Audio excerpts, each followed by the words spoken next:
पहाड़ों की छाया में घिरा हुआ एक छोटा सा गांव था, जहां सदियों पुराना एक हवेली खड़ा था। गांव के बुजुर्ग कहानियां सुनाते थे कि हवेली में एक रानी रहती थी, जिसे बेरहमी से मार दिया गया था। तब से हवेली भूतिया मानी जाती थी। अजय, शहर का एक युवा फोटोग्राफर, रोमांच के लिए इस हवेली की तस्वीरें लेने का फैसला करता है। एक अंधेरी रात को अपने कैमरे के साथ वह हवेली में घुस गया। अंदर का वातावरण दम घोंटने वाला था।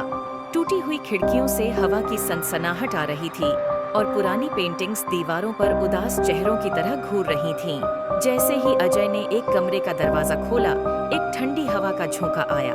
उसने कैमरे का फ्लैश लगाया और तस्वीर ली।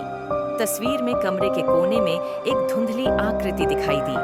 अजय घबरा गया, लेकिन उसने खुद को समझाया कि यह सिर्फ उसकी कल्पना है। हवेली घूमते हुए अजय को एक बंद कमरा मिला। जिज्ञासा से भरकर उसने दरवाजा खोला। अंदर का दृश्य भयानक था।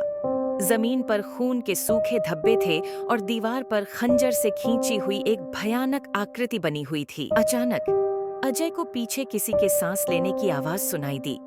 उसने घबराकर मुड़कर देखा, लेकिन अंधेरे में कुछ नहीं दिखा। डर के मारे वह कैमरा गिराकर हवेली से बाहर भागा। घर वापस आकर अजय ने कैमरे से ली हुई तस्वीरें देखीं।